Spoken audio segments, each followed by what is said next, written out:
how many of them talked about the African being a very pleasant person, a very ignorant person, a very welcoming person.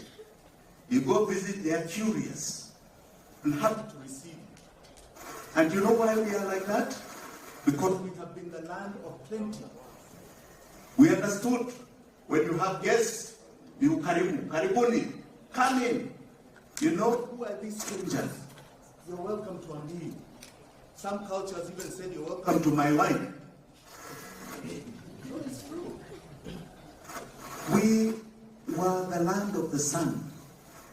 We were the land where everything grew. We lacked nothing. We had happiness. We had culture. We had education. We had belief in even a greater being. We were happy. We were not about survival.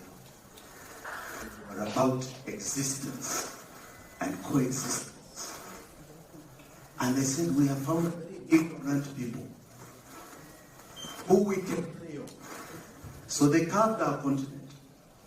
And what did they do when they carved our continent? They instituted something that we must never, ever lose from our minds. Depending on where, because I can tell you even when they came here, they loved the weather in Kenya, but couldn't stand it in Nigeria. To them, that was mosquito infested. It was too humid.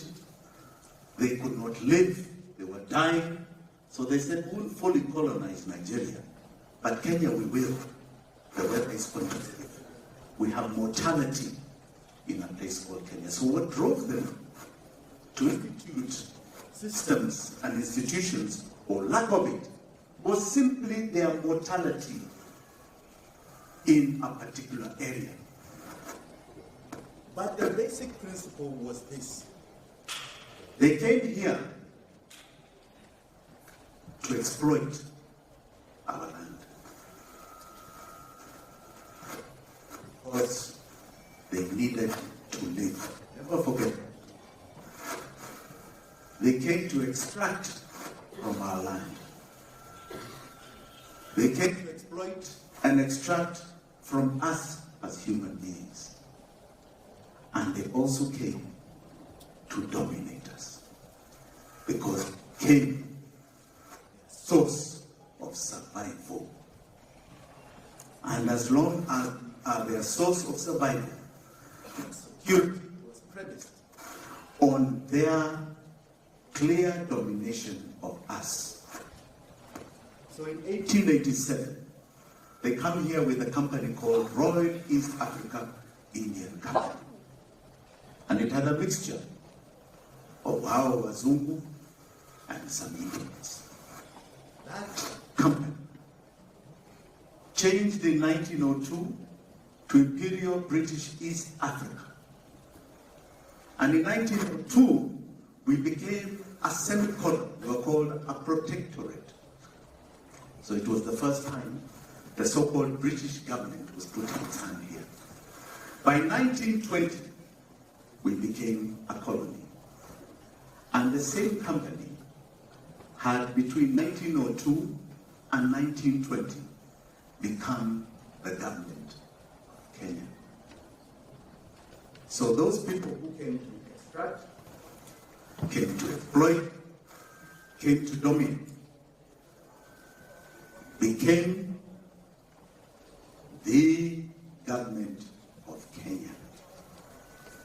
Now, I want you to imagine that I have come here to make profit, and I become the government of Kenya. The watchmen that used to guard their properties became the policemen. I don't know whether you can imagine that, and ask yourself whether anything has changed. Because for a watchman who was protecting the private company's property, the adui were the people outside. Is that too different to the policeman today? Yes or no? That is what became the system. And out of it, as they extracted, as they exploited, as they dominated. No matter what they did, they always looked for something called a bailout from the British government. They took loan after loan, even after they built the railway. Loan after loan. That by the time we as Kenyans got our independence, we were a country in debt. That model did not work. So what has changed? We are still a government that is extracting, that is exploiting, and that seeks to dominate each and every one of us every day. So since independence, because we thought somewhere along the way, when we remove the Mzungu, our own African will come and change the model. But we inherited the same system. The same system that the Mzungu had implanted as a private enterprise to extract, to exploit, and to dominate. Then we thought,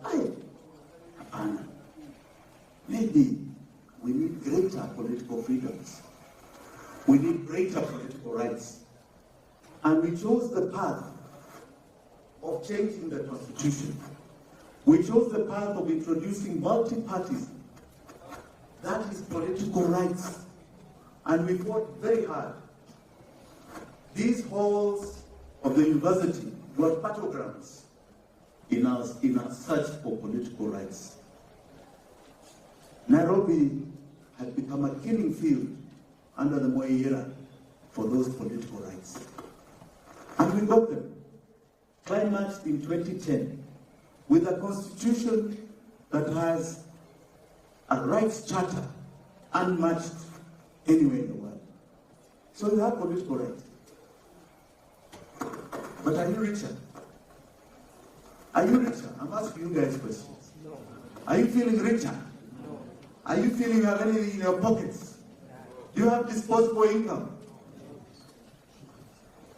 We're now 60 years plus after independence.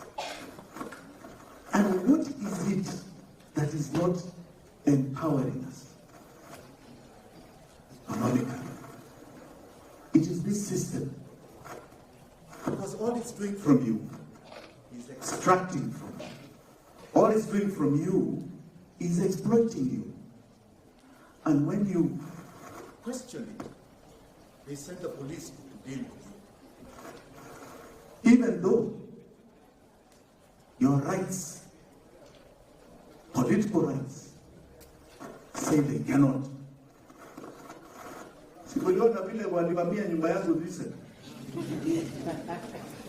Even though they are told you cannot come, inside that property they come. Even though they are told you cannot arrest me, they arrest. Even though that is an infringement of our political rights guaranteed in the Constitution. And if they can do it to me, I can assure you, each and every one of you are mincemeat to that system. So, what is wrong? I'll tell you what's wrong. You are in a system that has planned your poverty. And it doesn't matter what year you go through here in school. And until you arrest this system that is planning your continued poverty, you are a slave to that system. And the system goes like this. And it was instituted by the same colonizers that needed it for their survival and their continued survival. The Mzungu is not about greatness. Even up until today, their mentality is survival. Please get it in you. Their domination, expansion is is about survival. That's why they talk about systems like democracy. Where there's no democracy, then it's not something we understand, so it is a threat to us. That's why they build up arms upon arms, because to them, it's their survival, not their expansion. And their survival is premised on dominating areas where they exploit and extract for their survival. So it goes like this in this good country of ours. Because those who took up independence, those who took the shackles, who broke the shackles of the colonialists, took on a system that they also many times did not understand, and when they did, they didn't mind it, because they thought this is the best way to manage every single one of us. So it goes like this. 60% must remain below the poverty line. All you're looking for is food. If you get a meal per day, you are supposed to be a happy Kenyan. 30% are assigned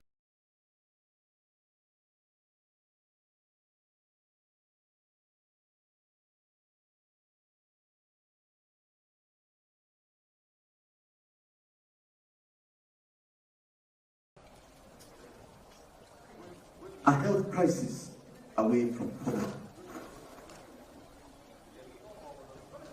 And 10% are the ruling elite, of which only 1% are the true rulers. If you understand that and accept, because all you need to do is look at numbers. If you accept that and take my theory, then you can divide yourselves here and know that out of the cream that is here before me, only 1% will rise to the top. 60% of you will struggle. Now, if you want to doubt me, let's look at some numbers even on education. So 10.5 million kids go to primary school. About 3.4 million go to high school. So 6 million fall by the wayside. And how many are privileged to come to these corridors? Give me a number. Who knows? Do you know? Does anybody know? Yes? 270 last academic year. 270. Give him a big clap. So from 10 million to 270, what is that percentage?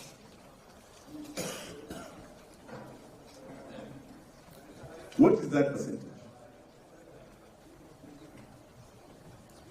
2%? 2 point something percent?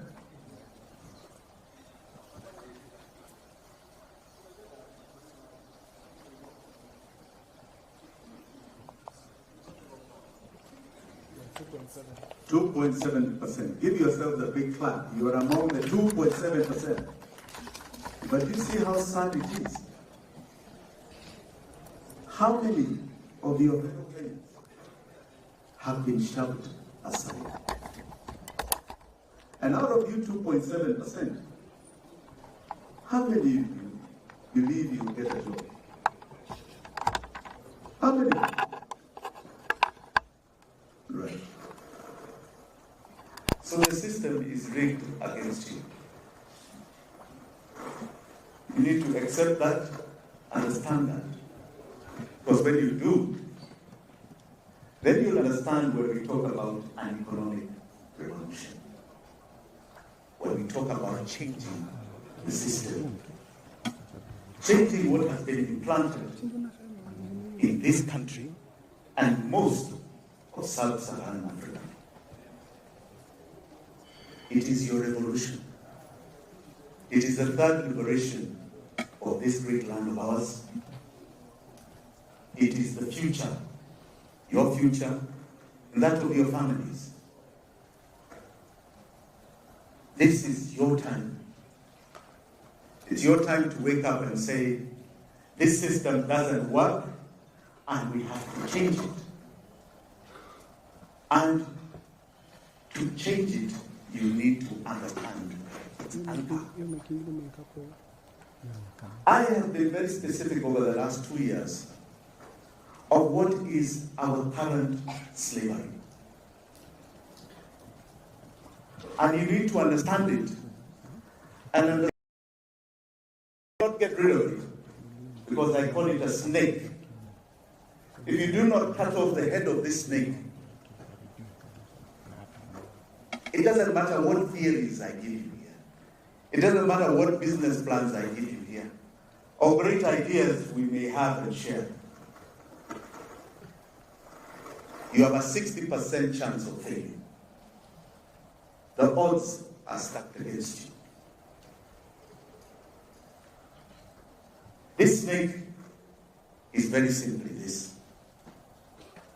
In order to continue exploiting, extracting, and dominating us, they introduced an amazing weapon called debt.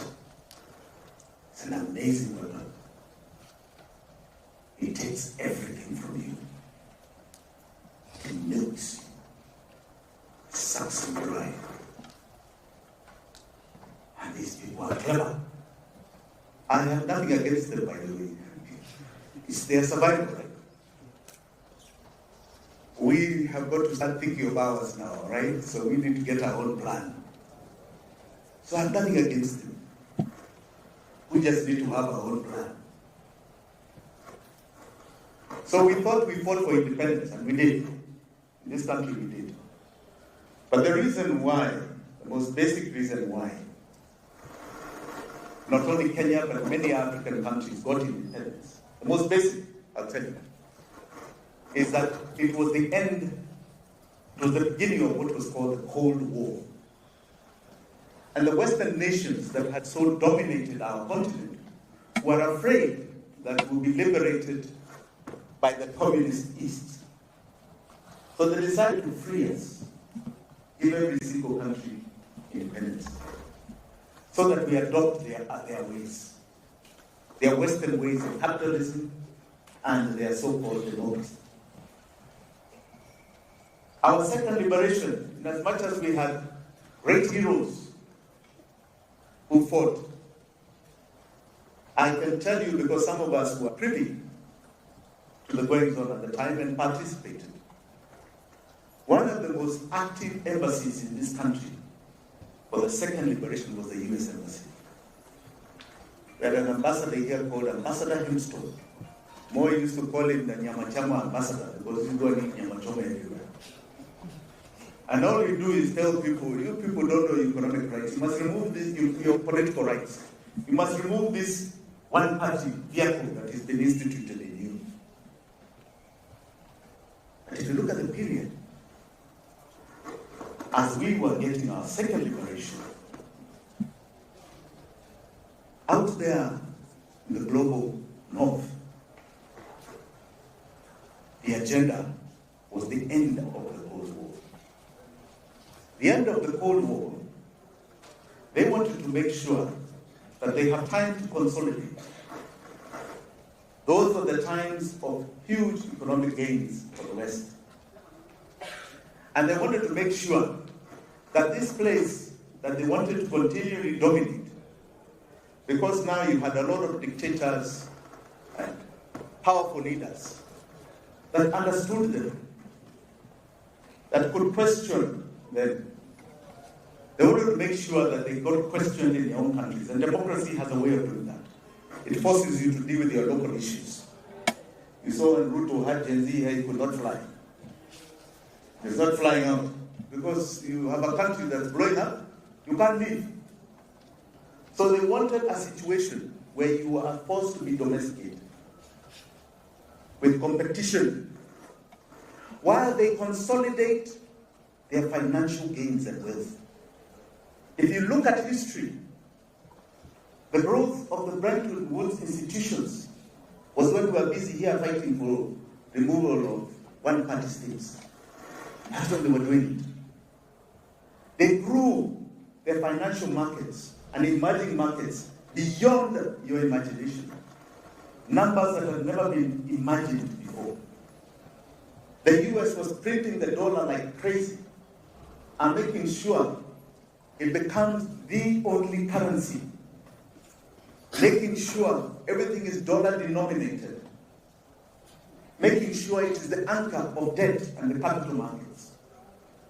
While we are busy fighting for two-way to be removed so that we can have multi-party democracy. And when they grew, they now came back to offer olive branch. Comrades, are we together? They came back to start saying, oh, they're going to help you with development. Oh, they're going to do this. So us, who are busy trying to come out of our agrarian revolution, had misunderstood their intentions. As we were busy solidifying our independence and our second liberation, they were making sure they had policies, like the Common Agricultural Policy, started in 1957, that went on into the 70s, both Europe and America, where food, which was plenty here, and don't follow the yardage that they came with cash crops, so we were not growing our food for our existence. It's not completely accurate. Those are scapegoating manenos. We were still selling food to them. They were short of food. But they could not depend on us. They were afraid. So they created a policy that subsidized their farmer, and it still goes up until today. And took away our competitive edge to sell food. So we are still busy in the agrarian revolution. We can't even feed ourselves now. It's cheaper to bring from them. And they are subsidized. The European farmer, the American farmer is subsidized. You try and do that here. You have kelele beyond your imagination. And just as we were trying to find our way into industry, they come back and tell us, now the world is now liberalized. You must remove the tariff barriers to competitive industry, because they had become very strong. We used to have a company here, and I'd like to use it as an example, called JK Industries. A man called Kalinga from Machakos. He had a huge history making telephones. Those days, if you didn't have your mobile phones, we had those phones you do like this on the wall. And you had these call books. And he had gone into that business and was doing very well.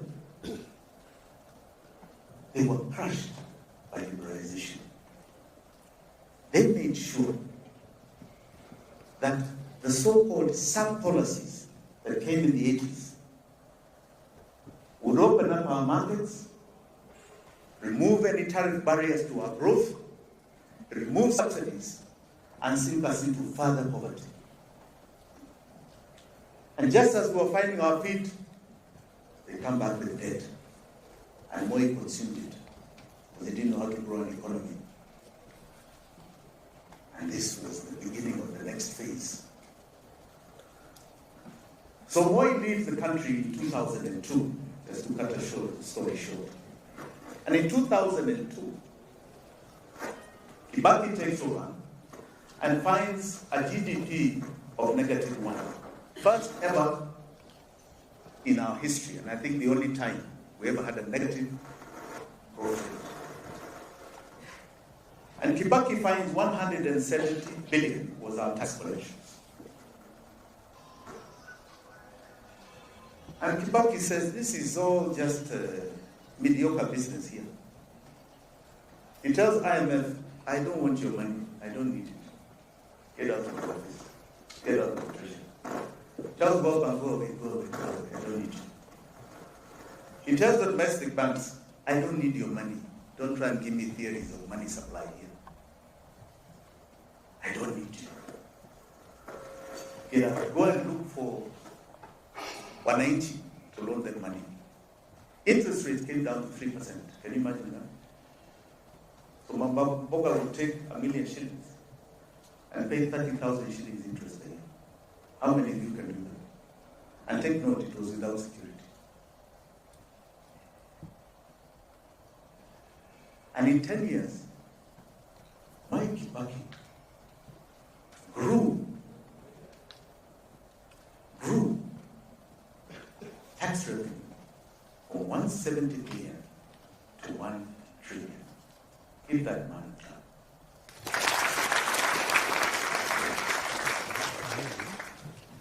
And he did not, let some people here not pretend that they are following Mwai Kibaki by increasing your taxes. Mwai Kibaki did not increase anybody's taxes. He did not come back with punitive finance laws and bills. All he did was remove barriers to our growth so that more people were earning an income. That's all. We had one TV and radio station. He said, what is that nonsense?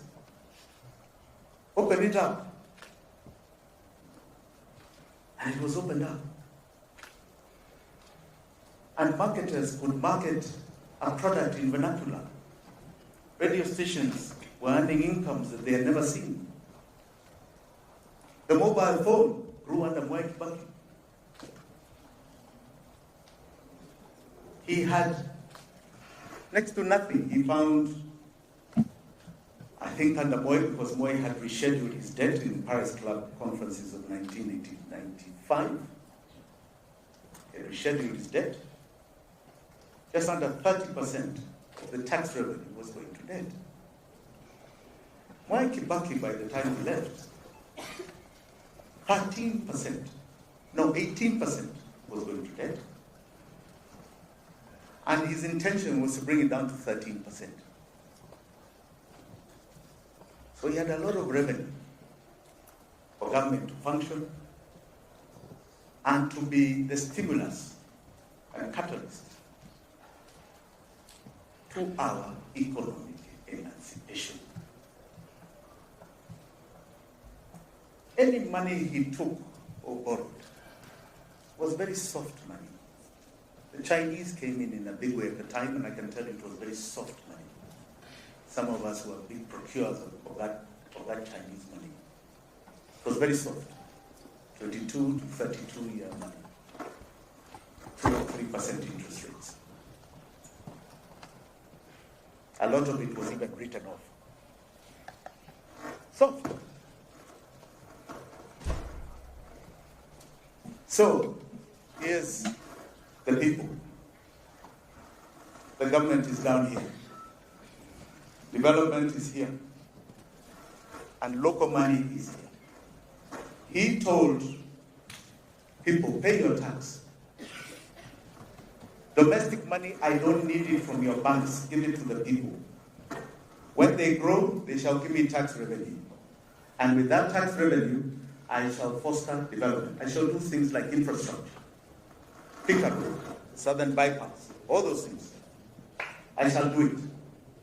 I shall open up highway, roads, water, electricity, whatever the people need in a large scale. But please, give them the money. I will take it from their taxes. Then we get my friend. I said my friend because he was my schoolmate from primary school.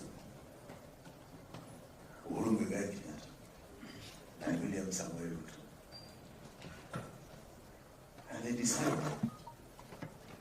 there are too many people in the 60% who are coming out to that 60%. We are becoming the 30%. Kuna watu wengi ambao wako na hela and they don't listen to people. They are too comfortable in their houses. They're questioning things that we do. And this cannot be a way to manage it.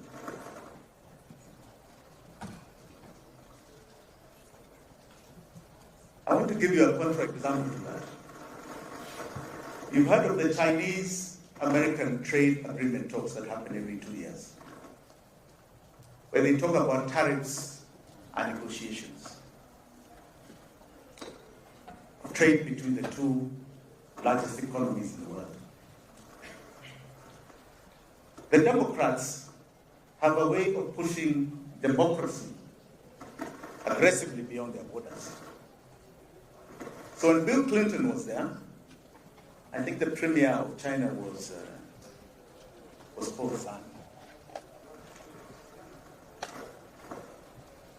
Discussions on that trade agreement were premised on China opening up to more democracy. More democracy. And Bill Clinton insisted, we're not signing until, for example, you allow the Chinese to have free travel beyond your borders, beyond their borders. It's harder to get in and out of China as a Chinese person than a foreigner, by the way. And Zhang said, I have no problem. We shall do it. I have 1.5 billion Chinese. I shall even open up TV.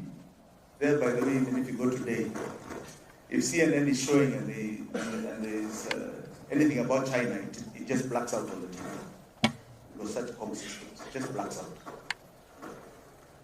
They said, I'll make sure our TV opens up to you, to the world. And Bill Clinton, let us agree that when you have 300 million Chinese at the borders of New York, coming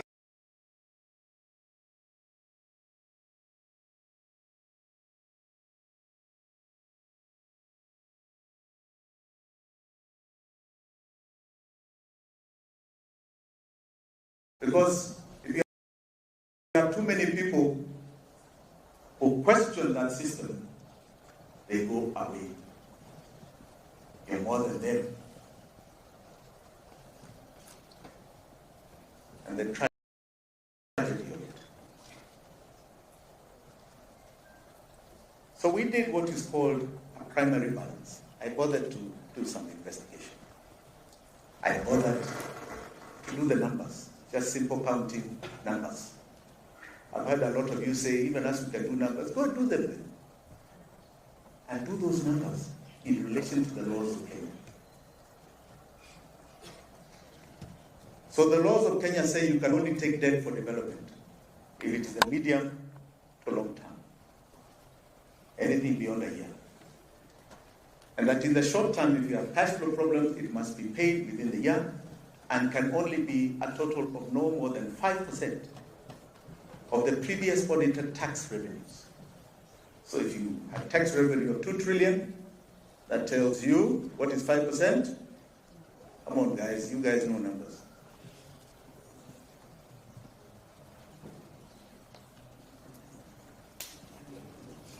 You guys have numbers. When you're not doing numbers, nobody can shout at a number. What's 5% of 2 trillion? Come on. You guys are asleep over. What's 5% of 2 trillion? How much? Huh? How much? 10. You're very wrong, Bwana. Wait. What else? Who's got a number to volunteer? What's 5% of 2 trillion? 100 billion. So that is the maximum. And they even say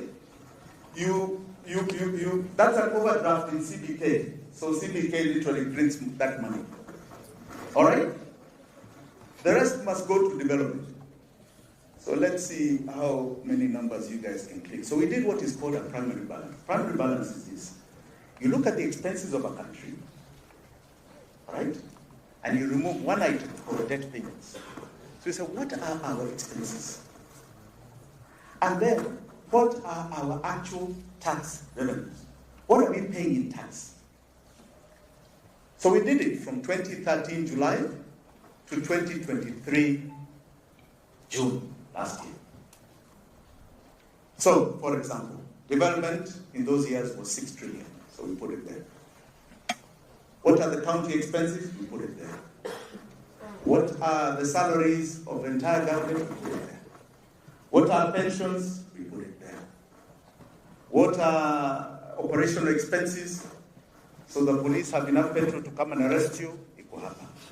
Na enough tear gas? Iko hapa. Haya. What is that number? 40.6 trillion.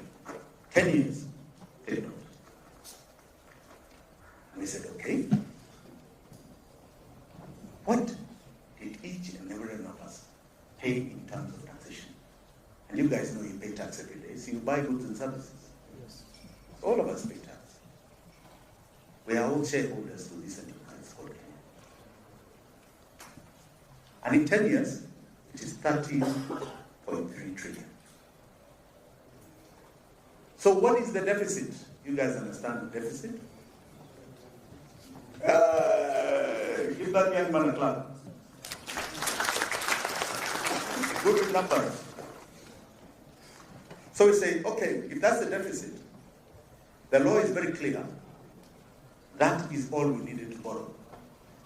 If you take 1.3 and you take the development of 6 trillion, what percent is 1.3 trillion to 6 trillion?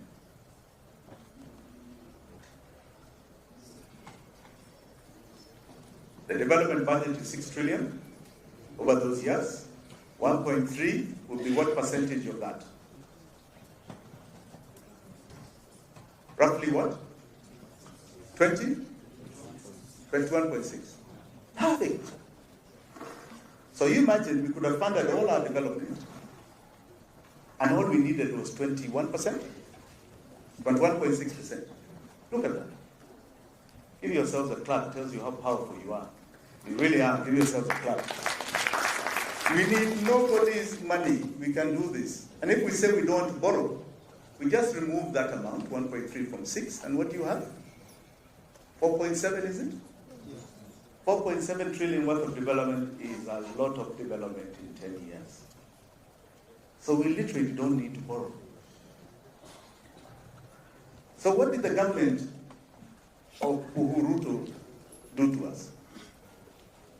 They decided they are borrowing 7.7. And we needed 1.3. So they overborrowed by what kind of numbers?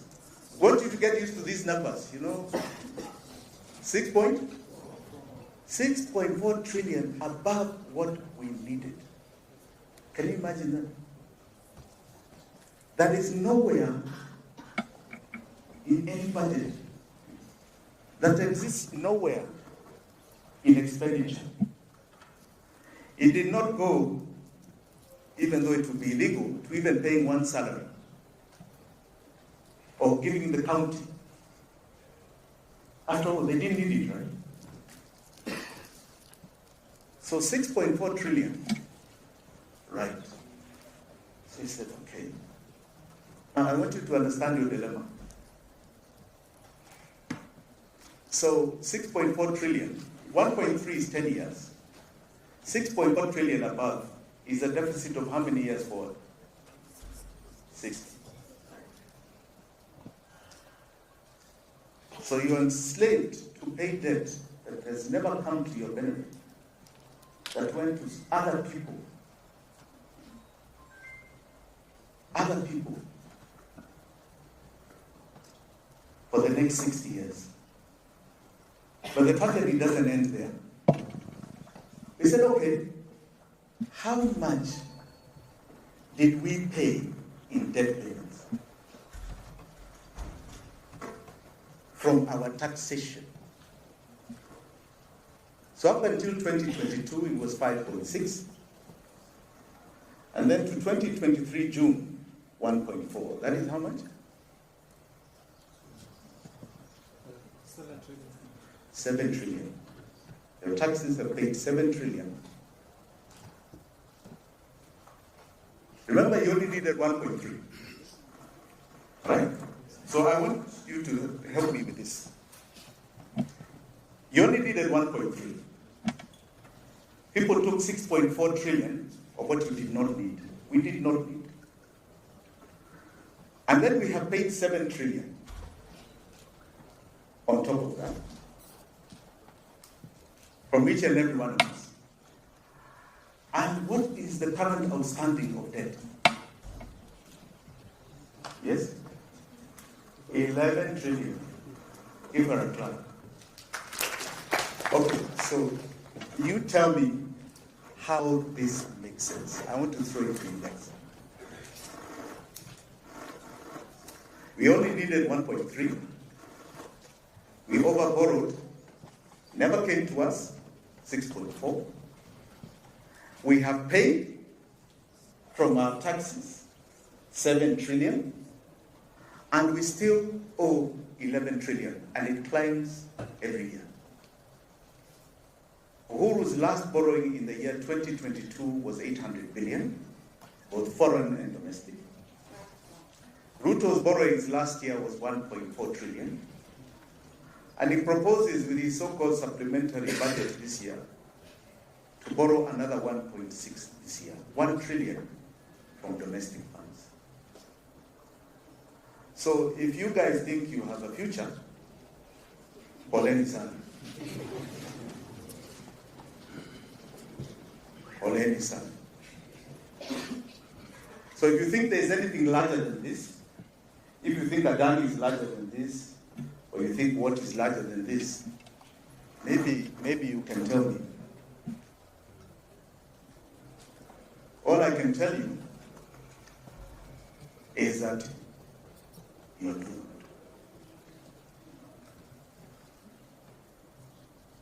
You're doomed. Unless you cut off this snake. You cut off this snake. And you know, when you want to cut off a snake, what do you hit? The head.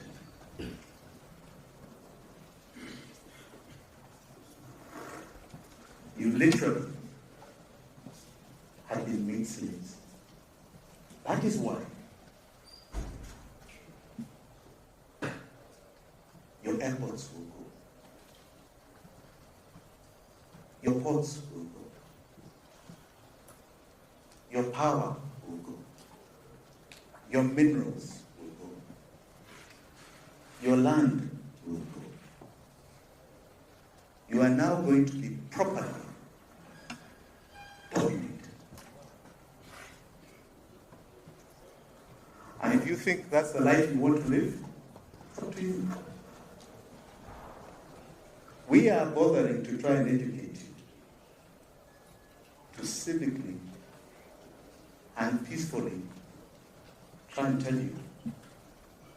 But if you do not stand up now for your economic emancipation,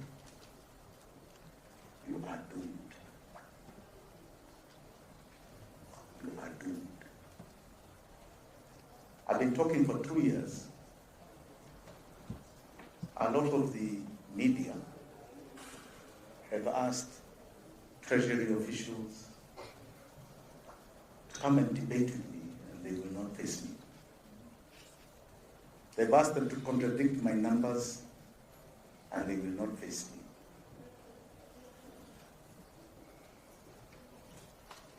They have never disputed what I'm saying.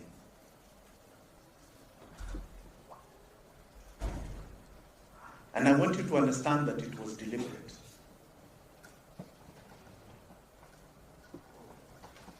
So, who has a constitution next to me? Chapter 12 of our constitution is purely on our financial controls. So the constitution is the body of Kenya. Chapter 12, which activates the money, is like the heartbeat. So the blood can flow. So it is about our money. So you know what these guys did?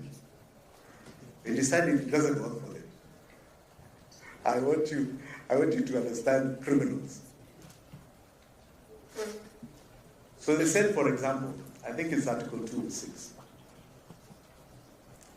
What does Article 206 say? Is that on the consolidated fund? Is it 206 or 214?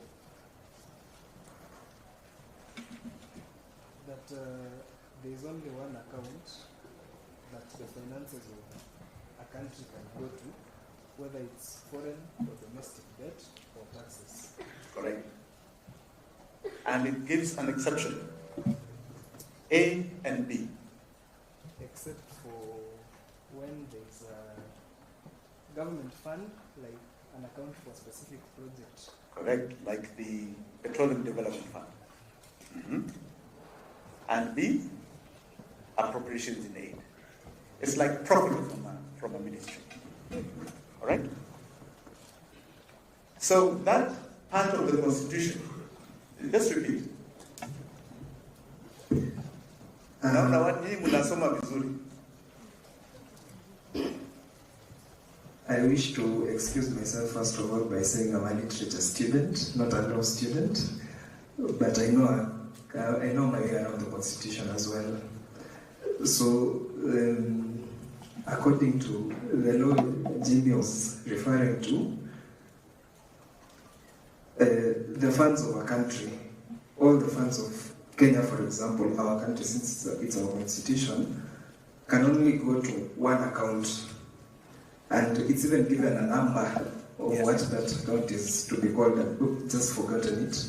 Yes. And it gives two exceptions: charity and a specific fund that the government has created to fund a project.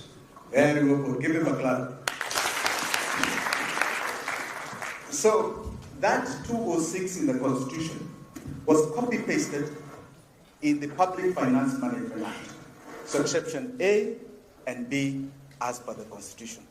A fund created by Parliament, and B, if there is extra money, A and A.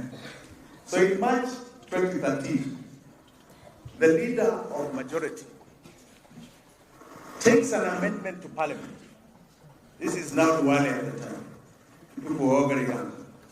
So Duale takes an amendment to Parliament, amending that section in the Public Finance Management Act, adding C and D. And C and D, if you read it, has got to do with loans. That loans and their expenses do not need to come to Kenya. They do not need to enter the consolidated fund. So they illegally amend the Constitution with statute law below the Constitution. It is illegal. And the Attorney General at the time gives, and I hope one of these days you have him up here so you can question him, gives a legal opinion about how that is very lawful. The seconder of that motion in March 2014 was a minority leader called John Wadi. So they decided that money does not need to come to that account. When it doesn't come to that account, the controller of budget has no control over its expenditure. The Auditor General does not audit. So the Constitution was illegally amended.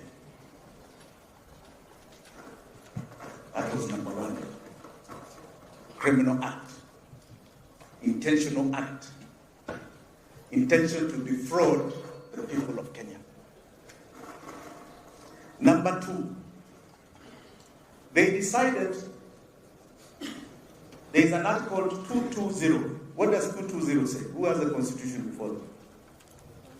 220 is a definition of the budget. Do you have it? Who has the Constitution? Come on, guys. You don't have these things on your phone. You cannot learn economics and public finance management if you do not know the law. Yes. Microphone, Paul. Young man has got it.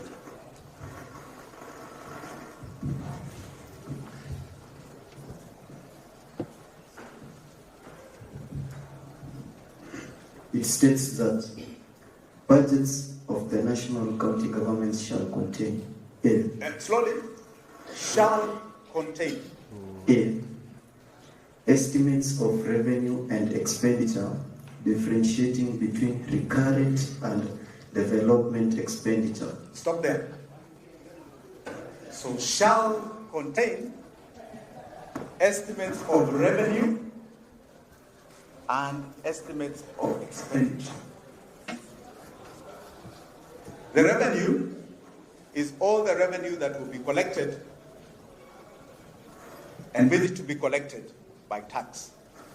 And all the revenue, including deficit, that the government intends to borrow, so that it is a revenue estimate that balances with the expenditure. They decided from 2014 they shall not include in the budget, which becomes the appropriation bill, estimates of revenue. And that, for your information, is now a case before SCOC. Supreme Court is to rule on a ruling made by the Court of Appeal that you cannot anchor the finance bill without the revenue estimates. So it nullified Finance Bill 2023. So they were excluding it intentionally because it does not correspond to the expenditure side. If you put the debt there, it can't show in development expenditure where that money is going. Act number 2. Act number 3. Article 223 of the Constitution talks about a supplementary budget. Young man, why don't you read it? It says, supplementary appropriation. Subject to clauses 2 to 4, the national government may spend money that has not been appropriated if A. The amount appropriated for any purpose under the Appropriation Act is insufficient or a need has arisen for expenditure for a purpose for which no amount has been appropriated by that act, or B. Money has been withdrawn from the contingencies fund. And does it give a percentage? No. It doesn't. Insufficient funds.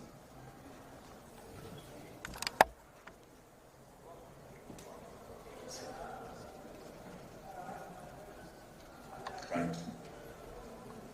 In PFM, they're going to add the insufficient funds as no more than 10% of the value of a project.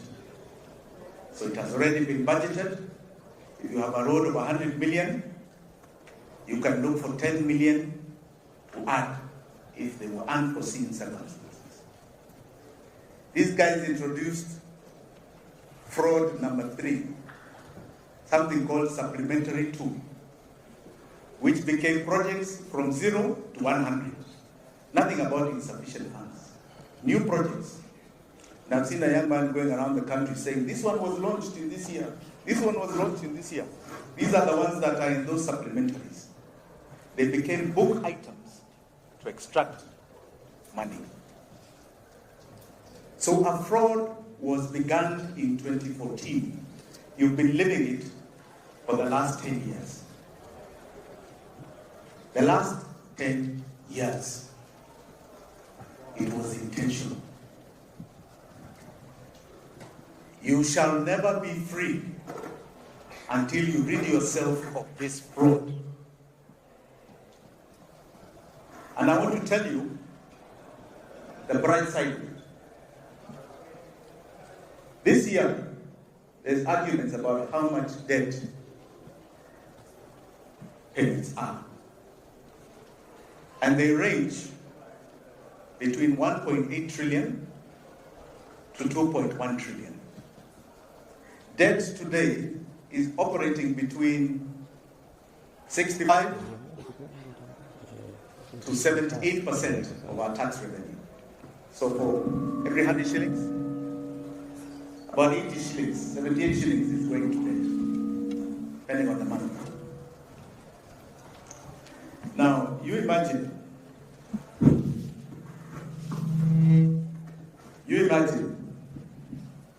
if that money was not going out to this illegal debt.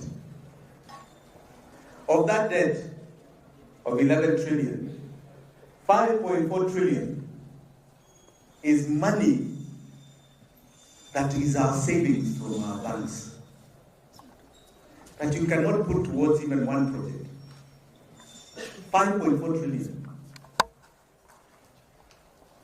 that you cannot put towards even one salary.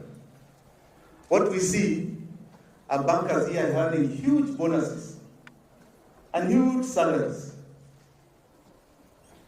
and huge dividends as banks.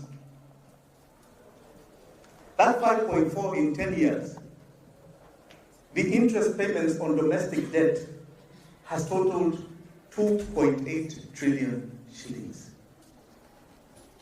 from our taxes. What is this thing? Please tell me what this thing is. It's a Ponzi scheme. Correct. And the problem with Ponzi schemes, they have to keep going on. Because if you stop it, it all crashes. So you're the Ponzi's. You wake up in the morning, that's all you're feeding. That thing, that Ponzi scheme, that pyramid scheme, that has got both local and international players.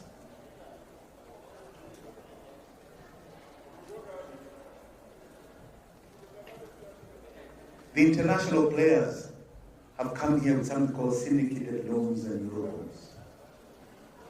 You can't find it anywhere. We had the first eurobond of $2 billion that you saw the other day. 1 billion never came into this country. Nobody's been able to show you where to it. But we know it.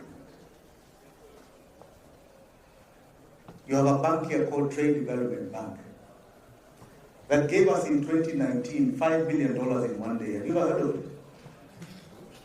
$5 billion February 2019. You can't find what it went to. The interest rate is 12 to 13%. You have Standard Chartered and Citibank that continually give us syndicated loans with billions of dollars. Totaling now something like $15 billion. Have you ever heard of that money coming to your use? So what is this thing?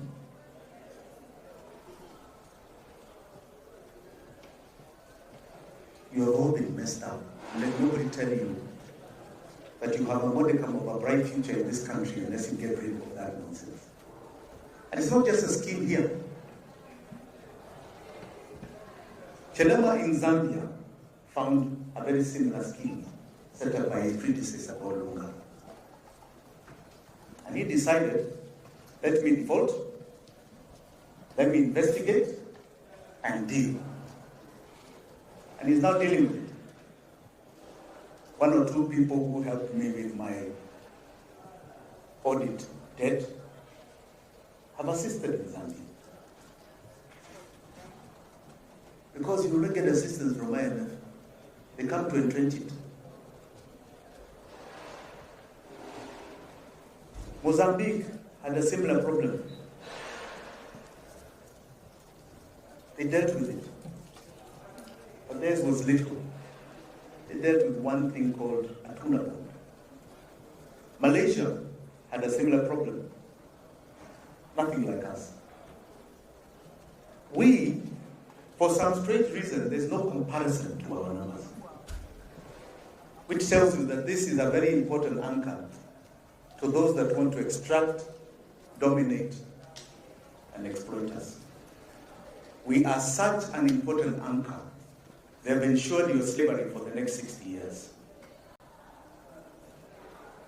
You're going to be working for them, producing for them, living and breathing for them.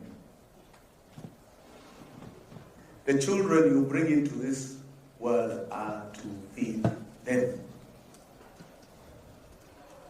And they are masters here in Kenya, because they had masters.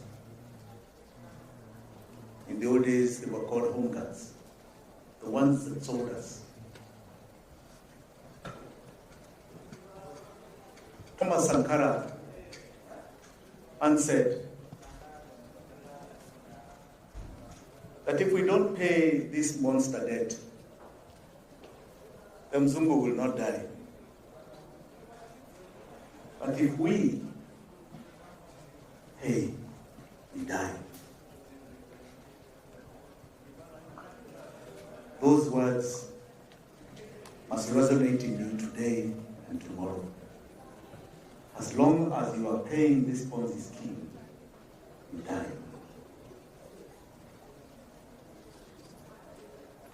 Our economic liberation is going to come by cutting off the head of the snake. The snake that is our slavery is dead. I want you to imagine 5.4 trillion back into the bank accounts to loan to each and every one of you. I want you to imagine an interest rate of 2%, mortgage to go and buy a property, go and own a home, to start a business. I want you to imagine the 2 trillion or so that is going to debt back in our pockets as tax revenue. To fund the entire schooling education as it is today, we've done the numbers. It's 125 billion. None of you will pay school fees, will pay a cent. 125 billion from primary school all the way to your level. So you can increase the number of people here. Only 125 billion. I want you to understand what you keep being disenfranchised of. What future is being taken away from you? What life every day is being sucked from you? We need nobody's money. We need no goddamn loans from any Mzungu. We are such a wealthy country. We are the same wealthy country that they found. In fact, do you know that if we were just left alone to our own resources, we are the ones who will be giving money to other countries, even within the region, to foster their development? That's what you need to understand. And yet, we are a depressed economy. Your growth has been stunted. So imagine when it's uplifted, how much more that money will be. 700 billion of domestic debt is from insurance companies. 800 billion from pension funds. That is venture capital money. I told Adani needs 200 billion. You guys will be the ones borrowing from insurance companies and pension funds to go and do the airport privately. You don't need any Muindi money from Adani. The government doesn't even need to invest in it.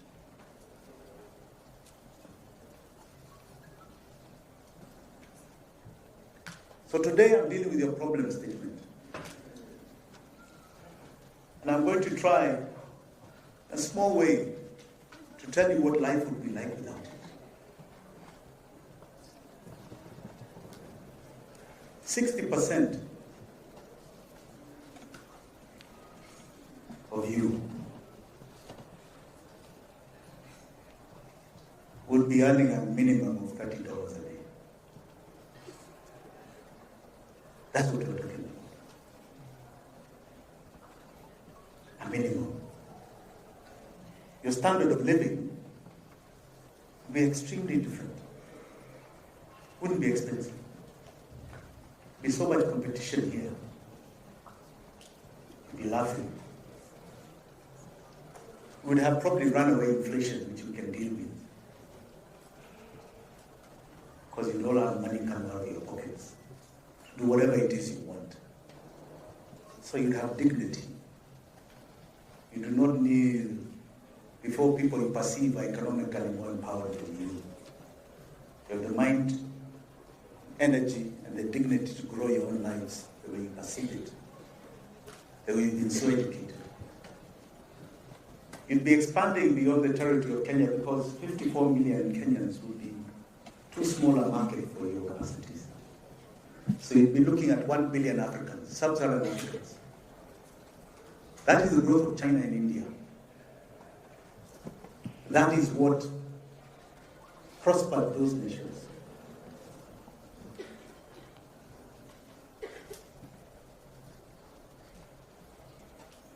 We don't want to say too many things too early. But I want you to read about the flying geese economic model, authored by a great Japanese economist. That flying geese economic model ensured the growth of little Japan to what it is today. Few people that ended up with niche industrial products that dominated billions in the world. That's why Toyota is in our faces every day. That is the future we're talking about that you can have. That this becomes a continent of light, not the darkness that they all tell you about. And I want to tell you that the power is in your hands. The power is in your hands. You have the vote. You have the numbers to bring down any system. You have the brains.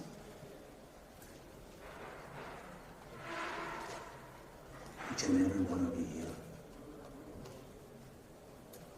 You have information. You have it on your phones. You can communicate. And we're doing the sector liberation here. We used to wait to hear opposition leaders talk through VOA and BBC at 6:30 and 8:30 in the night. That's when we know there's a rally the next day. Guys know it instantly. You have power. So much power. It is your time to fight for your emancipation. It is your time to look at the oppression, the dominator, the exploiter, the extractor in the face, and tell them no more. We are going to be the great people of the world. You have the numbers, and let nobody tell you that you need to have understanding. Get many kids. Let me tell you, those kids, that's why they're strong today. The boom of the 80s, 90s in our population. When they used to come here and tell us that aid is tied to family planning.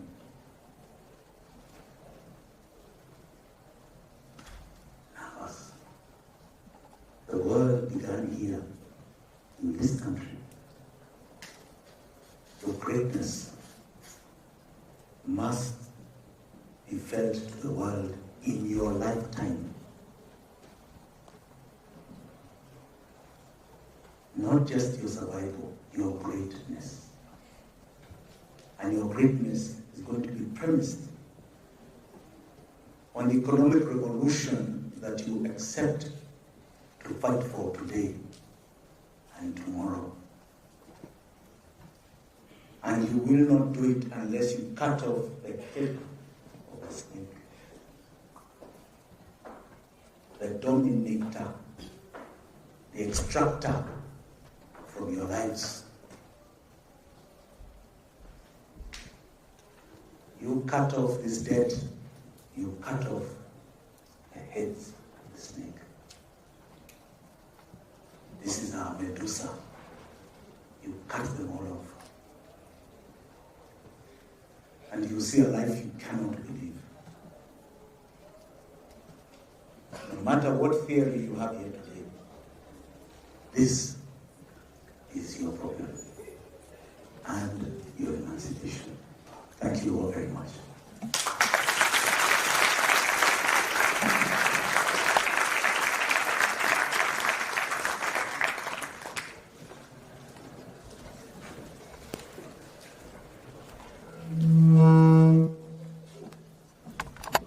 Another round of applause to our keynote speaker.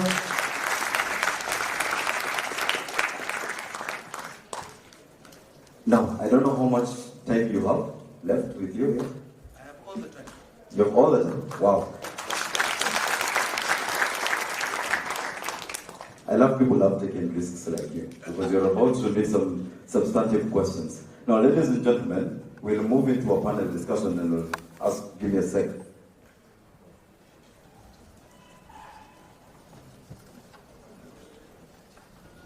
Maybe sometimes the best lessons are those that are learned through experience and not theory. At the Faculty of Arts, we teach economics, but mostly, when our dear panelists, most of these students only learn the theory. Most of the things that you have mentioned today wamesikia for the very first time. And that's why you might have interacted in so much silence. And it is in our interest as the COSA that this summit will offer a chance for them to have an experience of what happens in the real world. And for that reason, ladies and gentlemen, allow me to introduce our panelists for this coming panel discussion. I'll start with the one who got here first, Mr. Lamek Mito. Please come to the stage. Mr. Lamek Mito is a business relationship manager at the Association of Chartered Certified Accountants. I'll ask you to please come forward, introduce ACCA, and tell us what ACCA does, and as well, what you're doing with regard to the theme of the day, which is driving economic transformation across Africa. Please take this back.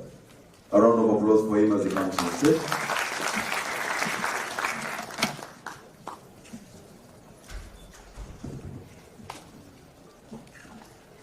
To the distinguished guest, Mheshimiwa Jimmy, to the university administration, ladies and gentlemen, good morning. Is it morning? Yeah, where I come from, we greet in different time zones. That is good morning, good afternoon, and good evening. I'm glad to be here today. When I got an invitation from Natasha, just like Jimmy, I really wanted what I would actually come to share with the economic students. But yes, I think Jimmy really set stage for us. Because going by what Jimmy shared, it's everything to do with ethics. I don't know if I was alone in this. Everything to do with ethics, and that is why we are in the position we are today. It really gives me much pleasure to stand here this day to share in the Economics Summit and African Prosperity under this theme, driving economic transformation. And what really comes to mind while reading such a beautiful theme is the interplay of economics and finance, which my dictionary tells me is the study of the role of finance, financial instruments in financial markets, a role that is played in a modern market economy. And when you look at it in that context, then you see that if you look at the world today, we are living in such exceptional times where society's values are shifting faster than ever as citizens seek a fairer and more ethical world. And I want to say that this is just echoing what Mheshimiwa Jimmy said here. It's all about ethics. And so to restore trust, business leaders have a crucial role in minimizing environmental damage and putting social responsibility at the heart of strategy. I think I'm now beginning to speak to the economists in the room, right? And now it's all about looking at what solutions do we give to the society. And when we need sustainable businesses that deliver financial returns while generating positive value for society and being environmentally responsible for the planet. Now, I'm just setting a stage for who I am and why I'm here. I've been introduced. My name is Lamek Mito. I work for ACCA, which is the Association of Chartered Certified Accountants. And this is a global body in the line of accounting, finance, and business management. And we all believe that we do work hand in hand with individuals in the economic space, because that is actually our level field. As a economics, we understand, because up to the society. And the such in from what the former speaker has actually told us. And this is where we say that from making business decisions, measuring the skills, judgment, and approach of economists have a vital role in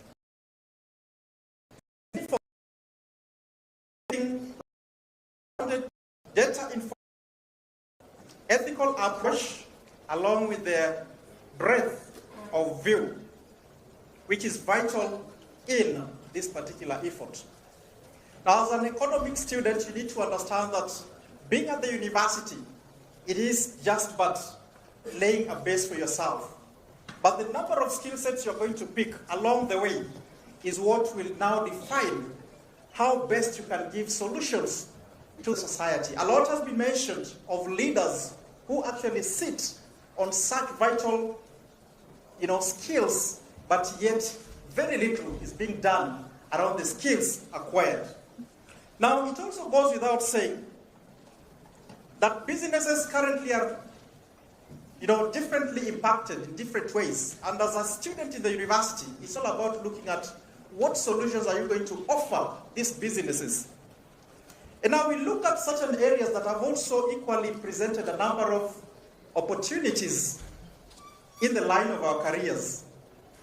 Today we look at, number one, increased regulatory and stronger governance. We were being asked here by Mheshimiwa, and it was so disheartening that barely a handful of us understands what the Constitution really stipulates. And that is very sad. You need to understand that the presence of law is only a confirmation of opportunities presented by the challenges available.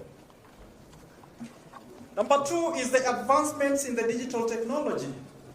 Then again, are we literate in that particular space if we were to give any solution to the challenges affecting the economy? Number three is continued globalization. Yes, we are at the University of Nairobi, the premier university, but how then do we connect ourselves at the global level? Some of the economic challenges are not just local, they are also equally global. And so as a student, you need to understand how then do you set your footage in that particular space. And finally, there's a high expectations of business values. It's all about corruption everywhere. As an economic student, what other skill sets are you really adding into your plate that will enable you to offer solutions in such space? Now, having looked at all that, I want to just challenge us with a set of 7 questions, and this is a point maybe I'll request if you can probably jot it down.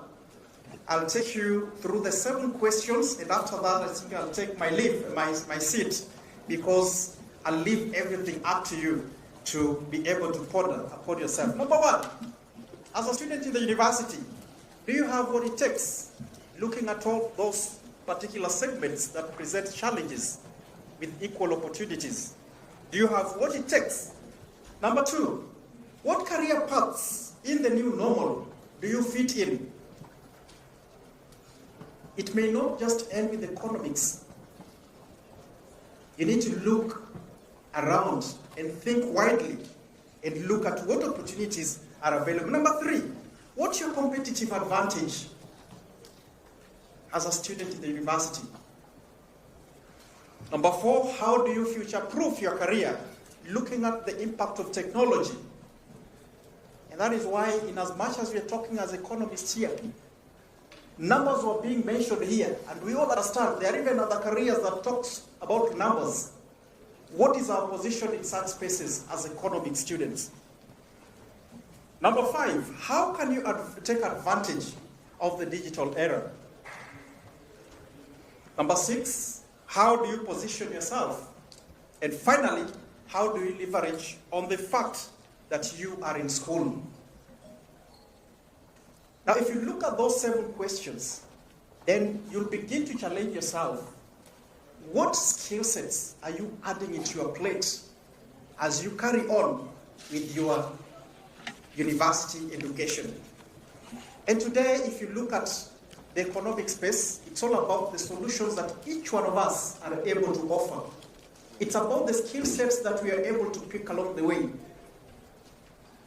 Time is short, we may not really delabor on what SCCA can do for you in this space, but I want to leave you with my contact in the interest of time. I know we are having a panel discussion after this, but we can always handle this much later at a personal level. So you can take my number down. It's 0790 207 477. Now at SCCA, we actually believe in competencies, just helping you to also upgrade your skill set to assume certain competencies that each and every organization would require. I believe all of us here at the end of the day, sooner or later, will actually be out there looking out on where to present the products we'll have developed in the university, and looking out for who will actually be the fast purchaser in terms of the employers. And so the skill sets that you'll be able to add on that particular degree is what is going to dictate whether you're going to have that stale product or that fast-moving product, or you can as well have a fast-moving product. Hence the cliche we always say, there are not sufficient employment opportunities, yet it's all about what recipe have you been able to add on to that particular degree you're undertaking. Let's chat later, let's engage so that we can understand it better. Thank you very much. A round of applause for Mr. Name. Now, second on the stage, it is my distinct honor to invite Ms. Tamari Reziato. She is the founder and chief executive officer of Margal Foundation. She is a student at the University of Nairobi, currently studying law.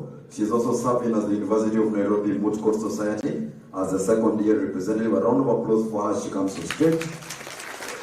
Ms. Tamari Reziato has a very clear vision to empower the next generation, especially girls, to overcome challenges and become agents of positive change. The stage is yours. Thank you so much for that introduction. Hi, everyone. You guys look so quiet and very reserved. First of all, a disclaimer, I'm a noisy person, so I might force you, actually, let's stand. I just want us to do an activity. Just an activity ya kuwachangamsha kidogo. And as you stand, I'd like to thank you. I'm still thinking, I'm still wondering what is it we are cutting off. So that's my technique. So I'll go and think about it. Yeah, so everyone should have a partner. Get a partner. This activity is done by 2 people. So have a partner with you. Yeah, I think one person who doesn't have a partner can come up to the stage. We have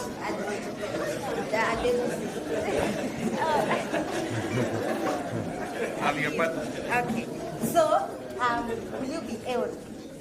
Choose the letter A or B. Okay, I'll be A and Mr. Jimmy is B. Everyone else A and B. Have you decided? So we're going to do an interesting exercise. Person B will give, person A will give, yes? Sorry about this. May I ask that the gentleman on the stage do what is right? Or, if necessary, do what is left. Thank you. A round of applause for John and Samantha for doing what is right. Thank you. Thank you so much. Yeah, so person A will give person B a gift, and they won't reveal what they are giving. It's an imaginary gift, so you don't have to worry. It's an imaginary gift. So person B will receive the imaginary gift from person A, and I will say, oh, thank you so much, Tamari, for giving me this and this. I'm grateful because, or I'm happy because, or I needed this thing because, or I love it because. So, do you get the gist? Umelewa? Kabisa? Okay, let's do a trial. So I said I'm person A, I'll give you an imaginary gift, and once you receive it, Oh, thank you so much. Do I have to say it? yeah. Are you serious? She gave me a bracelet. Oh. Thank you for the time. I gave you that tie because I know you're a sharp guy, and I said let me get you a tie for you. It may also mean your destiny is tied to mine. Yeah. So have you gotten the gist of the game? Can we do it now? Okay. Person A, give the gift to person B. I hope the microphone is somewhere. They go stand by. Haya. Shika watu wa person B so that they can say what they've been given and why they love it. Then person A will say why they gave them that gift. Don't discuss.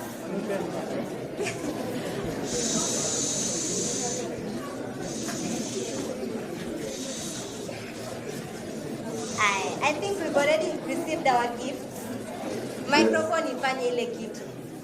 I'm ready. Haya. I'm ready. Zunguka sasa. Tujue watu wamepewa nini. Ndio huyo. Hapo wapi? Ndio huyo. Hapana, enda kwa kuja hapa. Lakini mheshimiwa mbona hapa? Kuna Yeah. a nice lady and a good young man. Yes. Who was A? So person B, please tell us what person A gave you. He gave me a wristwatch. I actually love the wristwatch. It helps me keep track of time. I should be doing so. Oh. And person A? Honestly, in my head, I was like, For real. Wow, that's very interesting. And what's your name? Blessing. You're such a blessing. And yeah, so thank you guys for participating. Maybe you can have other people. You'd like? Okay. So I think with that exercise, what I wanted to achieve was, first of all, to make you guys stand up and smile. Because come on, who doesn't like receiving a gift? Yeah. So, and on that note, my birthday was last week. So if you'd like to give me a gift, my arms are very open. Yeah. My name is Tamari Resiato. I'm a second year student at the University of Nairobi, studying law.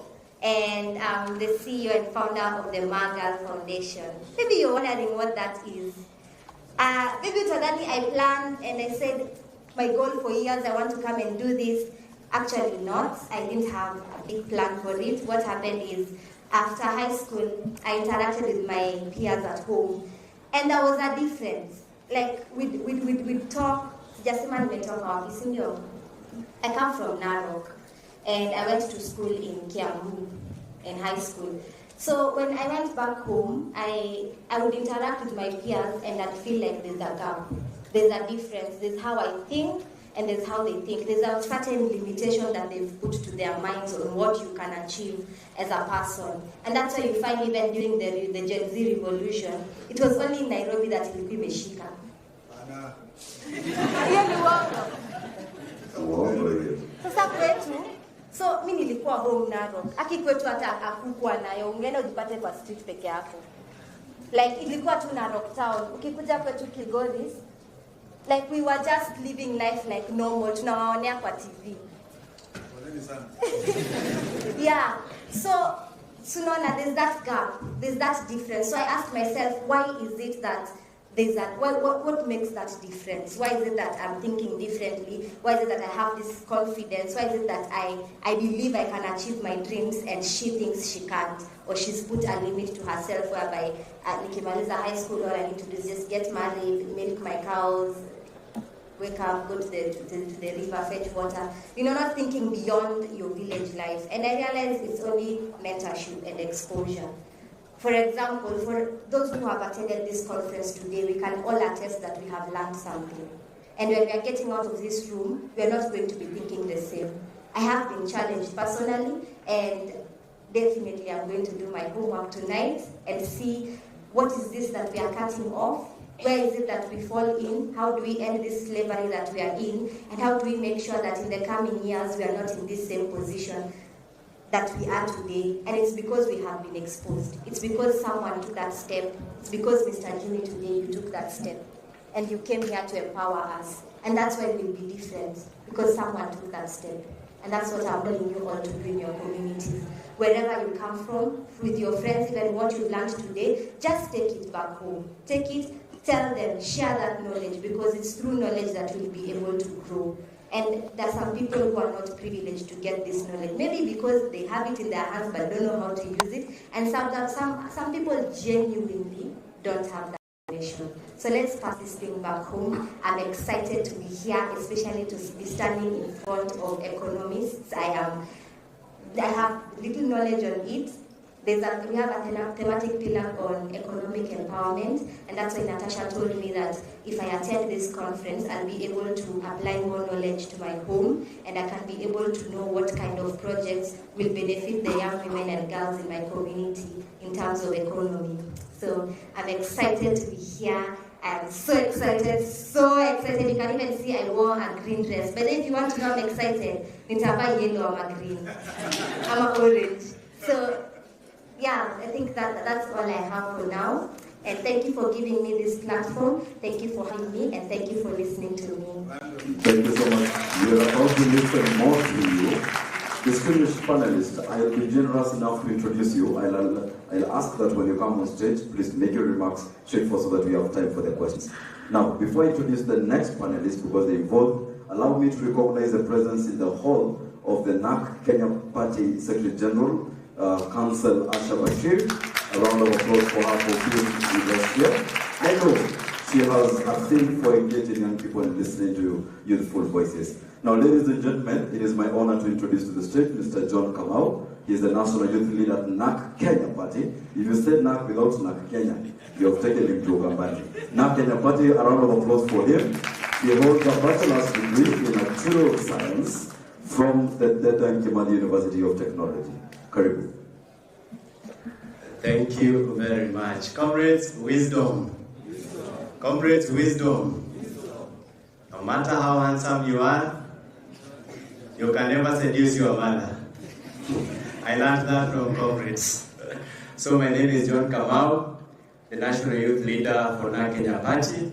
I am excited to be this place, and I didn't come alone. As you've heard, I have my Secretary General here with us, who happens to be an advocate, and I know if time allows, she'll have some time to say something.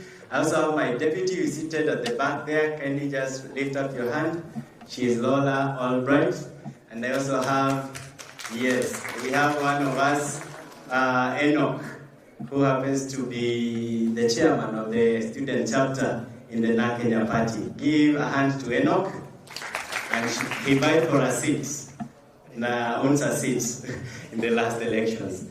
It is an honor to stand before you, Mheshimiwa, and drinking from the knowledge that you have. That was a lot of macroeconomics. And it was just like trying to figure out all those figures. But I know for sure that if at all what Mheshimiwa has said will be done, this country will be different. And I submit that all of us here, because I'm also a student, I'm an economics student, all right? I studied Bachelor of Science in Natural Science and Economics, so I can relate with all of you. And I also am part of this generation, Gen Z, all right? And most of us, it's hard to talk matters economics without becoming angry for one reason or another, because majority of us are living very miserable lives. We were born in economic background that we never wanted. We were taken to schools that we never wanted. We are getting employed to jobs we don't want. We end up marrying people we do not want. We get children that we don't want. We die the deaths we do not want. And they bury us to places we never wanted.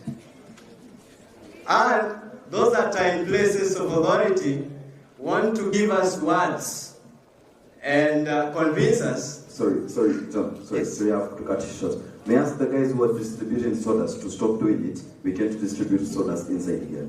I'm sorry. Exactly. Thank you. So we are being convinced that this is the status quo, or this is how life should be. But I beg to differ. I believe that life can be better for every Kenyan youth in this country. I believe that every Kenyan youth at the time of their death should say that they were proud Kenyans. But that is not the status at the moment. And thank you, Jimmy, for mentioning that. In the month of June, we all went out. And I believe most of us, because we are educated, we went out because of the situation for ground. We all felt like this country is not headed towards the right direction. We all saw no future in this country because even the most learned amongst us are being exported for cheap labor elsewhere. The best of the brains from this country are now doing manual works in Saudi Arabia and such countries. Whereas this country is wealthy enough, as it has been mentioned by Mheshimiwa, to feed all of us and to guarantee a high standard life for every Kenyan youth. Are we together, comrades? What even gives me confidence is that the Gen Z revolution that happened in June showed this country that indeed the young people of this country are aware to the happenings of the nation and they can indeed effect changes. Tulionyesha ya kwamba yes, we can bring changes. Or can't we? Can we bring changes in this country? Can I hear yes, we can? Can I hear yes, we can? Indeed, we can. We showed the power that indeed, as the young people, we are the true powers. And we showed them that we know how this country ought to be, and it is not in that state at the moment. All is not lost, and I believe we know what we need to do to make the changes or to bring the changes that are desirable for not only us, the Gen Zs, but even to Gen Alphas and every other generation that will come after us. Then I want to submit as economic student, and we used to be told when I was studying in Dedan Kimathi that economic students or economy, stats, actuarial science, those are some of the most boring courses. And majority of the students who do those courses are the most confused in the professional field. Personally, whatever I'm doing right now, I'm not doing anything related to actuarial science. I'm the marketing manager in a company just across the road. Yet I did actuarial science. And I've come across so many economic students and statistics students who are doing things that they never wanted to do in their lives, just to make ends meet. Can you relate? I know of engineers who are doing academic writings to make ends meet. Can you relate? Whereas those engineers would otherwise be building roads in this country and earn dignified lives for themselves. So, Mheshimiwa, because we are all in this together, and we have all agreed from the macroeconomics that you've given that something needs to be done. And Mheshimiwa said that the fish rots from the head. True or false? The fish rots from what? The fish rots from the head. It cannot be that for you to put a plate of food on your table, you need to overthink. It cannot be. I do not believe. It cannot be. You do not need to overthink to earn a plate of food in the country that you are born. You should be able to do the small things you do and lead a good life. Therefore, comrades, because all these things that we are seeing hazijajiweka, zimewekwa, and Mheshimiwa Jimmy Wanjigi has pointed penye zimekuwa, and even how the laws have been changed to suit a few who are at the top, to the detriment of the majority of us who have been sent from villages, from single mothers' households, from families that are so dilapidated, in the hope that after completing our education, we will effect or bring changes, financial changes to where we come from. But it is impossible. I am standing here as someone who comes from a very, very humble background, a single mother boy, from a family of 6. I was the only lucky one to go up to the university level in the hope that mimi ndio nitapeleka change kule nyumbani. But kulingana na vile mambo iko kwa ground, hata kuoa inakuwa ngumu. It is becoming so difficult to marry. Because before you marry, you think of an extra amount that you are bringing into your house. Na ukifikiria vizuri usiku unaamka, unasema I need to wait. Worse still, uzalishe mtu. You have to denounce your own child because you cannot afford to feed that child. It is not right. It is not right. Something needs to be done. As I sit down, we are the majority. Say we are the majority. We are the majority. That's not a sound of change. We are the majority. We are the majority. Say we are the power. You do not understand what that means. You saw what that means during the Gen Z demonstration. Mheshimiwa has mentioned among the things that never happened, President Ruto never flew out of the country for a very long time. He had to stay here and listen to what we are saying. Therefore, as we do the small things that we've been told, I believe we are not lazy. There is no comrade who is lazy. I have been a comrade. Comrades wanafanya everything possible to survive. Wanafanya kazi mpaka kusomea wazungu ndio wa survive. Na wao wenyewe yao imewashinda. But they are still doing it for some other people, just to make sure that they are surviving and at least they are affording some basic things in the university. So it cannot be that we are lazy. We are doing something, but the environment is so toxic that we cannot see value for what we are doing as the young people. The only change is through changing the system, how the system works. Na hiyo inakuja mpaka kwa mambo ya ballot. It has been said that sisi wenye tumesoma, we do not vote. But I want to submit that in 2027, if we want things to change, let us go and do what? Let us go and do what? And vote with our words, with our head. Let's vote with our words, with our mind, and elect leaders we can trust with our future and with the policies that we want. Up to that point, I do not want to add. I want to say, nimekumbuka kakitu. You'll allow me to mix all these things because I'm a young man. 2018, just before I finished my university studies, tukiwa kwa shamba ya Ruka. Ruka is a grandfather for those who do not know. I was with my friend who is now a KDFM. Na tulikuwa tunasema vile tukimaliza shule, maisha yetu itabadilika. We had very, very big dreams. And I remember nikimwambia, ina graduate 2019, nikigraduate 2021, nitakuwa na Subaru. Okay? Nitangangana, nitanunua nini? Subaru. Yeye anasema Forester hapo utanunua gani? Nikamwambia mimi si mtu wa Forester. Mimi nitanunua Prado. Okay? From that point, or in that point in life, we know that this country is so soft for the youth that you finish your education and within no time you are driving a Subaru Forester. Saizi ni miaka 4 tangu nimalize ama 5. Na yake pia ni 5. Tunapitanaga na yeye kwa streets. Akingoja matatu akinyeshewa. Someone that believes that atamaliza shule, afanye kazi na maisha yake ibadilike. I believe those are the same dreams and aspirations that we all have as the young people.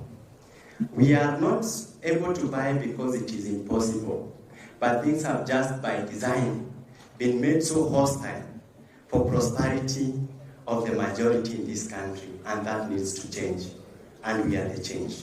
Thank you. Thank you so much. A round of applause for John from our KCC. For the second and final time, may I ask that out of my generosity, I will introduce you. Once you come on stage, please go straight to your remarks. Now, it is my honor to introduce on stage Ms. Marion Grace. She is the acting president of the Kenya Economic Students Association and the program coordinator for UNESCO Youth Forum. She holds a bachelor's degree in economics from Moi University and has honed her experience. She creates expertise in economic research, youth empowerment, and strategic leadership. Ladies and gentlemen, Marion Grace. A round of applause for her. May I ask that you keep your remarks brief? Yes. The gurus were as right as rain when articulated repercussions and the cue that affirms Africa, we must deliver, and Kenya must. Please underline the word must. We must lead by example.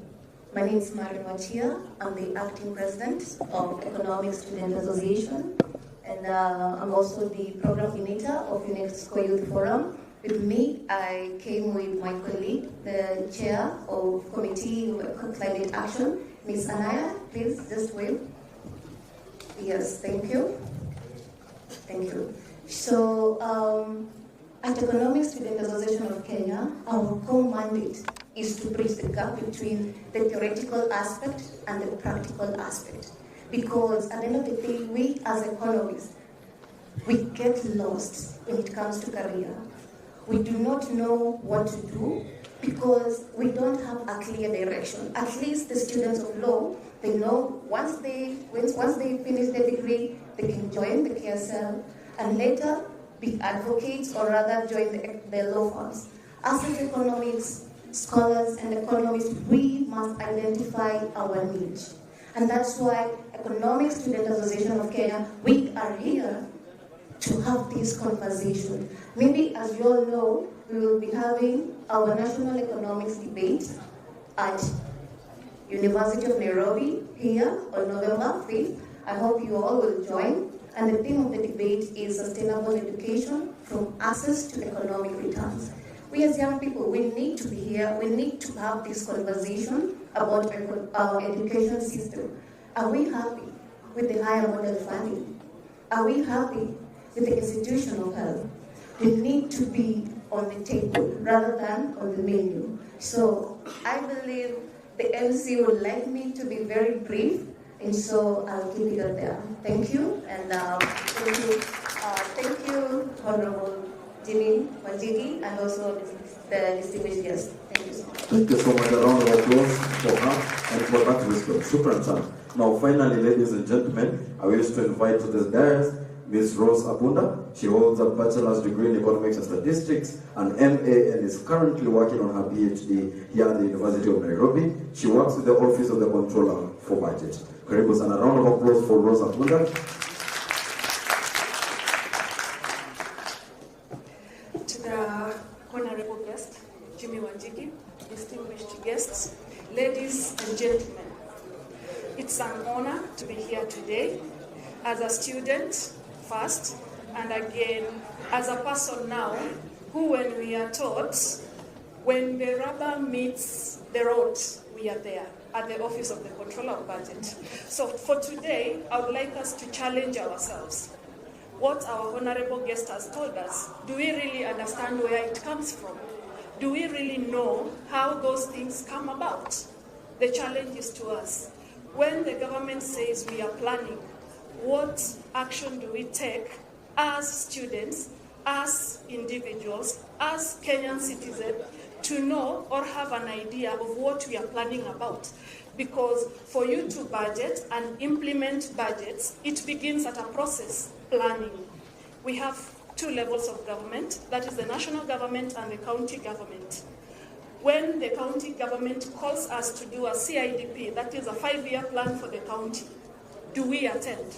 Do we voice out what we want as citizens? Then this is what is now put in the plan, and we now look for funds, that is the revenues, on how we can actually execute the plans that the citizens want. That is why we'll say we want A, B, C, D, we want to do with debt, we will have to raise money through debts. Do we participate? Let us challenge ourselves. Then, secondly, also challenge ourselves. If we are the ones given those positions, do we have the ethics to say no to corruption, to say no that we want to serve wananchi? We've seen colleagues, when they go, they are very brilliant minds, but when they go to serve in the public office, you wonder what happened to them. So it begins with us. Let us say we want to say no to corruption. We want to make Kenya move forward, and it has to begin with me. Beginning with me, if I'm a lecturer, I'm supposed to come to class. Do I come to class? Those tiny, tiny things, they're supposed to make a difference in all of us. James Clear said in Atomic Habits, those small, small habits, they're the ones that now build into the larger thing that we want to do. So let us challenge ourselves. Let us, again, know what the PFM is all about. Because when we talk about the Public Finance Management Act, everyone likes what's not happening. That is our Bible, plus the Constitution. When we want to manage our money, please, let us read the PFM. It is just English. I realize law has a lot of English, but when you just read those English, it makes sense. And it has a lot of loopholes. That is why they'll come with different interpretations. So, can you read and interpret what can suit you? So that when you argue with a lawyer, you'll just also tell him your version of what you heard about this PFM Act and the Constitution. Armed with those two, I want us to vote. Let us not vote party, let us vote wisely. When we go there, after making all these best policies that we have, there is somebody who has to pass these policies. Who are they? Our representatives. Who are our MPs? It is not about party. It is about what does the head wants. Are we together? This thing that a politician will come to tell you, I need these numbers, I need so and so. No. Can we vet people depending on what they bring on the table? It is not party. It is what are we vying for. We don't want audacious debts, the way our Honorable has said. How is audacious debt coming about? Because we don't understand the budget. When the budget comes, we focus on the financing. That is the finance bill. But have we said this budget we wanted to do A, B, C, D? You are only talking of financing. This is where it will come from. We now have to run them parallel. Expenditures versus revenues. Are we together? We are the change. Comrades, power. Thank you. Round of applause. Now finally, for fairness, allow me to invite on stage Dr. Lydia Karemba. She holds a PhD here at the University of Nairobi. She teaches in several universities. She lectures in Kabarak, Kemo, Zetech, and the University of Nairobi. For her introductory remarks, karibu sana Dr. Lydia Karemba. A round of applause for her to come to the stage. May I ask that thereafter you may join the panel on the dais.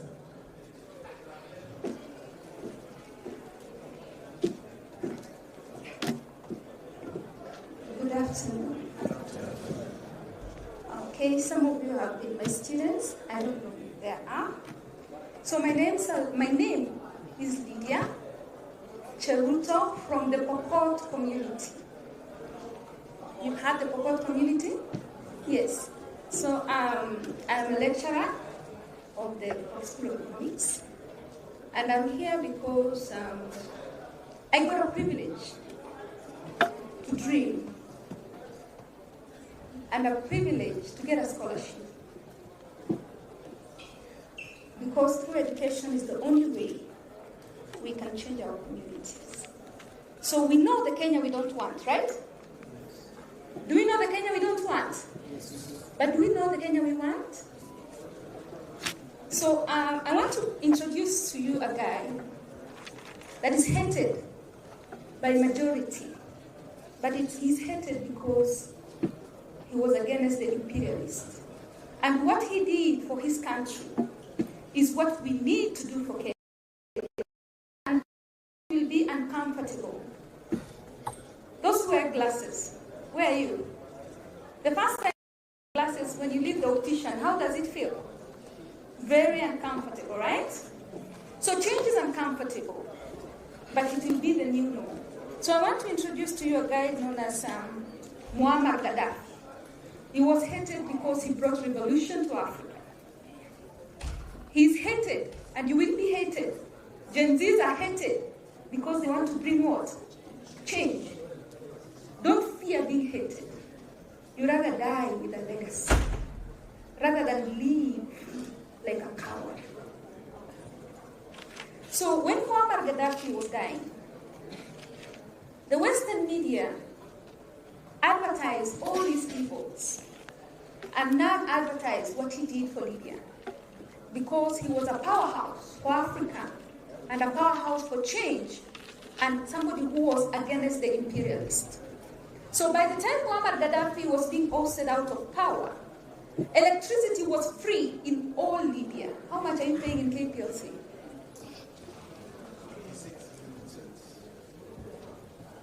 By the time Muammar Gaddafi was leaving Libya, there was no interest rates on loans. How much are you paying? I think most of you are in CRB. You hear that? By the time Muammar Gaddafi was leaving Libya, he had actually advocated and said that home is a basic need, and he will not build his mother a house unless every Libyan has a house. How many homeless people do we have? My PhD thesis was on homelessness.